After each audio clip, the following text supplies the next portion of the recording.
સચ્ચિદાનંદ બાબા. જય સચ્ચિદાનંદ. દાદા ભગવાનનું સૂત્ર છે exact everywhere.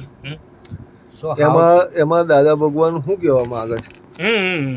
how to exist everywhere. હા, દાદા ભગવાન પહેલાં તો પોતે આધ્યાત્મ વિજ્ઞાની હતા. આધ્યાત્મ વિજ્ઞાની એટલે હું એડજસ્ટમેન્ટ કોની સાથે લેવાનું? તક પોતાની સાથે. Okay.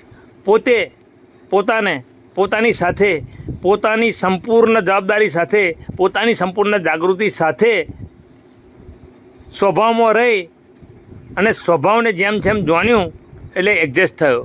એ કયો એડજસ્ટમેન્ટ? કે હું શરીર નહીં, શરીરને ચલાવવાનો નહીં, એ પ્રારબ્ધ ભાગ ગયો.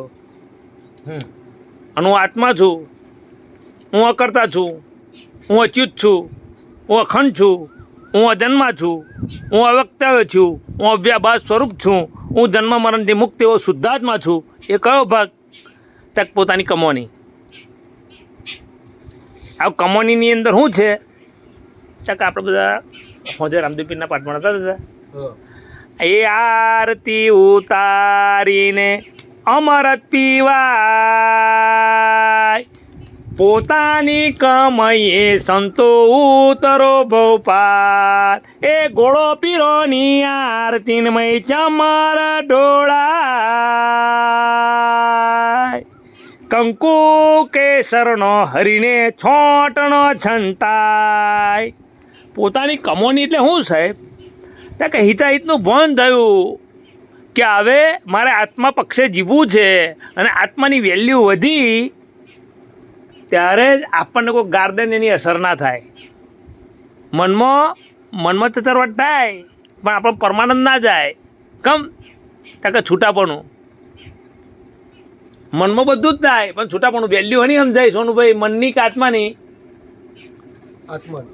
તો આત્મા પોતે પરમાત્મા થાય, અંદરના ધ્યાન પર અવતાર થાય, અકર્મ માર્ગે મોક્ષ જ અનુભવ થાય, અંદરના ધ્યાન ઉપર અવતાર થાય.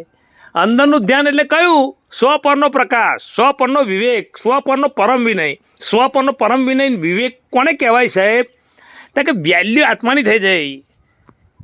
આત્મા એટલે મહાત્મા, આત્મા એટલે પરમાત્મા, આત્મા એટલે શુદ્ધાત્મા. આવા આત્માની જેટલી તમારી વેલ્યુ થઈ ને સાહેબ, તો આ કાળની અસર નહીં થાય. કાળ કર્મથી મુક્ત થઈ અને સ્વાભાવિક જે જીવન જીવવું ને એને પરમાનંદ કહેવાય. અને એ સચ્ચિદાનંદ છે અને આપણું પોતાનું કેપિટલ છે. અંકિતભાઈ, What a thought, Baba. What a thought. એટલે આ જગતમાં મોટામાં મોટું સાયન્સ કયું?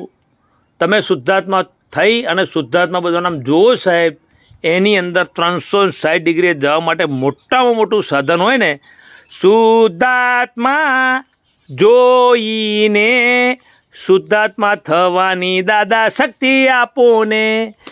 અનંજન મારા ખોયા ચામડાની આંખોથી. ચામડાની આંખો એટલે ચંદુ થઈને ફર્યો, હું જીગો છું.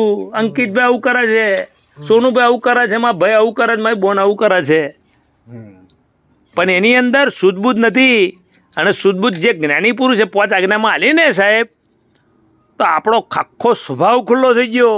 એ તો સારું છે, કંઈ તીર્થંકર ભગવાન નહીં તીર્થંકર ભગવાન હોત ને એટલે લાખો મહાત્માઓ અહીંથી જ મોક્ષે જતા રહે સાહેબ. મહાત્માઓના જે દર્શન કરે ને એનું કલ્યાણ થઈ જાય સોનુભાઈ. કમ? કે દેહાધ્યાસ આખો ખલાસ થઈ ગયો. પોતે પોતાનું સ્વાભાવિક જીવન જીવે છે. દાદા ભગવાનના એટલા બધા કૃપાવંત મહાત્માઓ છે ને કે મહાત્માઓને સમજીને દર્શન કરે ને એનો પણ મોક્ષ થઈ જાય. સમજીને. અંકિતભાઈ, તમે જે પ્રશ્ન પૂછ્યો સોનુભાઈ, તમે વાત સમજાય? સમજી બાબા. હવે આ બધું કઈ સંશોધન કરવાનું છે? આપણી અંદર આ સ્પિરિચ્યુઅલ વિજ્ઞાન છે. આ વિજ્ઞાન કેવું છે કે આ બાહ્ય વિજ્ઞાનમાં બહાર સંશોધન કરવાનું અને સ્પિરિચ્યુઅલમાં અંદર સંશોધન કરવાનું. તમે જુઓ તો ખબર પડે.